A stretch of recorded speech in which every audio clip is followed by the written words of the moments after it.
нархи арз. طبق نشاندادی بانک ملی تاجیکستان ارزش پول روسیه در بازار ارزی کشور امروز 4 آگوست 100 روبل 16 سومانی و 46 درم ارزش دارد. طبق اطلاع بانک ملی در بازار ارز 100 یورو 1045 سومانی و 95 درم نرخ دارد. از آری آمریکایی 100 دلار 1026 سومانی و 25 درم ارزش دارد. نرخ طلا.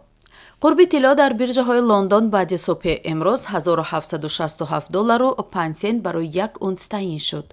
اونسیه واحدی وزن است که بانک‌ها و زرگران استفاده می‌برند. یک اونسیه به 31.1 گرم برابر است. نرخ نفت خام. نرخ میانه فروش هر بشکه نفت خام تحویلی ماه آینده در بیرژه های اینترکانتیننتال اکسچنج و برینگراد فیوچرز لندن 97 دلار و 10 سنت معامله شد. نرخ میانه هر بشکه نفت خام تحویلی ماه آینده در بیرژه های نیویورک مرکانتال اکسچنج و لایتسبیدگراد اولی نیویورک 90 دلار و 79 سنت معامله شد. تاجیکستان در سال جاری به مبلغ 1 میلیارد و 250 میلیون و 200 هزار دلار محصولات صادر کرده است که در مقایسه با دوره مشابه سال گذشته 1 میلیون و 600 هزار دلار بیشتر است. شوکت بابازاده دیرکتور اگنتی صادرات نزد حکومت تاجیکستان ضمن نشست مطبوعاتی در دوشنبه به خبرنگاران گفت حجم صادرات محصولات صنعتی در یک جایگی با نیروی برق 1180.3 میلیون دلار را تشکیل داده است. حجم صادرات محصولات کشاورزی در دوره حساباتی بیش از 27 میلیون دلار را تشکیل داد که نسبت به همین دوره سال 2021 15 میلیون و 500 هزار دلار یا 28.1% زیاد می باشد. در مورد حجم صادرات محصولات کشاورزی این رقم به 6 ماه سال جاری بیش از 110 هزار تن از جمله بیش از 75 هزار تن سبزیجات، 19 هزار تن میوه خشک، بیش از 15 هزار تن میوه و دیگر نوع‌های محصولات خارجی قشلاق بوده است. در دو اگریگات نیروگاهی برقی آبی راغون که عین زمان با اقتدار خرد کار میکنند در ظرف 6 ماه سال روان 910 میلیون کیلووات ساعت نیروی برق استحصال شده است. این نشان دهنده به اندازه 53% زیادتر نسبت به نیروگاه برقی آبی سنگتوده 2 بوده، به مقدار 30% کمتر از نیروگاه برقی آبی سنگتوده 1 می باشد.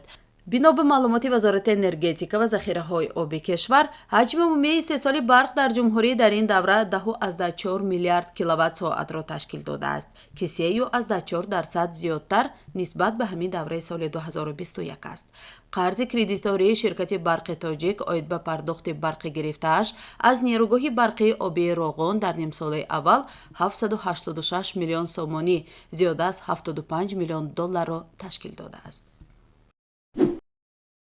در مهمانخانه سوختیان شهر خوجند ملاقات دایره‌های صاحبکاری ولایت کراسنویارسک و سوخت برگزار شد. در واخوری امکانیت‌های سرمایه‌گذاری ولایت سوخت از جانب سردار ریاست سرمایه‌گذاری و اداره اموال دولتی ولایت شریف جان احمدیف معرفی گردید. همچنین از جانب نایب پرزیدنت پالاتای سودا و صنعت سیبری مرکزی دریا کابالیووا امکانیت‌های سرمایه‌گذاری و شرکت‌های فعالیت کننده ولایت کراسنویارسک معرفی شد. ولایت سوخت هوسمندی خود را برای واردسازی چوب و تخته، غله و دیگر مسائل نشان داده است. همچنین در جریان واخوری‌ها در فرمت B2B دایره‌های تجارتی 2 منطقه، امکانیت‌های تجارتی متقابله، تشکیل انتقال محصولات دارای طلبات به بازارهای تاجیکستان و ولایت کراسنویارسک، اینچنین تطبیق لایحه‌های مشترک سرمایه‌گذاری را بررسی نمودند. در این واخوری از ولایت کراسنویارسک راهبران 16 کارخانه‌های استحصالی شرکت نمودند. اینچنین راهبران 50 کارخانه‌های استحصالی و صاحبکاران ولایت سوخت، اعضایان پالاتای سودا و صنعت جمهوری تاجیکستان اشتراک نمودند.